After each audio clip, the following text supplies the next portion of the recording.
Today's lesson is only one. このような発言はうちの英会話スクールでちょこちょこ聞きます。さっぱりわからないですよね。言いたいことが完全にミステリーです。その only one のところが問題です。結論から言いますと only one が一人だけという意味です。今日はクラスメートが来れなくて皆さんお休みということで生徒さんが一人で授業を受けることになるということですよね。一人でみんな休みToday's lesson is only one. スマップの世界に一つだけの花のせいなのかな。Only one 人数の話になると英語でうまく伝わらない方が多くいますね。簡単そうには見えますよね。でもやっぱり今までこんなにたくさんの間違っている方が見てきましたので何か絶対にありますよね。なんかある。その言葉のメカニズムといいますか。とにかくこの問題についてすっきり解決したいです。Today's topic is indeed going to be only this one. We'll take a look at the problem, the reason, the solution, and some example sentences. And on that note, I'm just gonna get straight into it. First, let's look at the problem. Today's lesson is only one.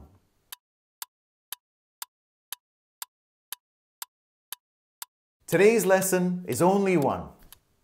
I've been in Japan for a long time, so I know what this one means. Native speakers who aren't, how should I put this, quite so accustomed to this kind of language would be completely confused. Why does only one come at the end of the sentence? What is only one? Only one what? Do you mean only one lesson? Only one topic in the lesson? Of course, we can use only one correctly in many other contexts, but in this particular usage, most native speakers probably wouldn't understand that you're talking about a person, like a human being. Did you go to the new clinic? Yes, but only one. It wasn't busy. Only one? Why would you go to 2 clinics? No, only one. I thought it would have been busy. Yes, but why do you keep saying only one clinic? No, I mean me. Only one. It wasn't busy. This conversation is exhausting. One what? One me. Only one. No other patients. That's what you mean. You were the only patient there. This is where the problem lies. Talking about numbers of people in English can be quite complicated for Japanese learners. It all comes down to how sentences are structured and on the vocabulary we use to explain things clearly and naturally. Having said that though, in my book, talking about numbers of people in Japanese can get quite complicated as well.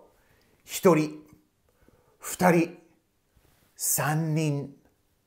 It takes a while to get used to, but how come we don't say 一人前? Why do we say 一人前? So I guess there may be some similarities in that the counting of people in both Japanese and English is not easy for non-native learners of that particular language. On a cultural note, I've noticed that when people visit restaurants, especially casual places like family restaurants, people unconsciously use hand signals to say the number of people in their group, like 二人 or 四人. I assume it's perceived as being more polite and considerate than just stating the numbers verbally, even although they are speaking the same language. In an English-speaking country, it's very rare to use gestures when you're going into a restaurant. We just say something like this. There are 5 of us. A table for 5, please. We're a party of 5. I guess I'm a bit of a people watcher. I love these kinds of things. So why do people get so easily confused? Why have I, as an English instructor, come up against this problem time after time? I gave it a great deal of thought, and the conclusion that I came up with was this. In English, when we're using numbers, I mean numbers like 1 or 2, we usually have to have a counter word. 1 surfer, 2 cats, 4 coffees. Now, I know it's exactly the same in Japanese. In fact, it's even more detailed in your language. But here's where I feel there's a difference.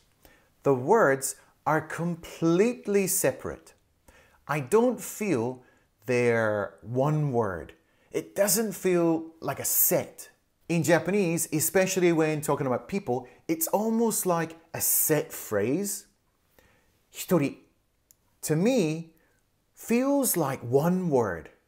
Futari also feels like one word.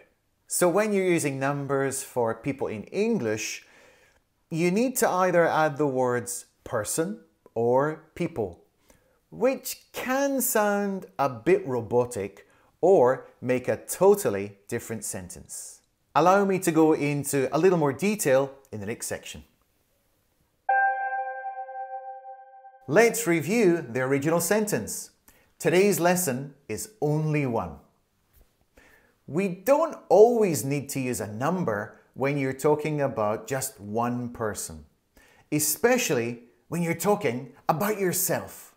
Let me just reconfirm this important point, especially when you're talking about yourself. We would use a completely different word. Here are the best ways to say it. Just me. By myself. Alone. Let's use them in a nice, natural sentence. Is it just me today? Am I by myself today?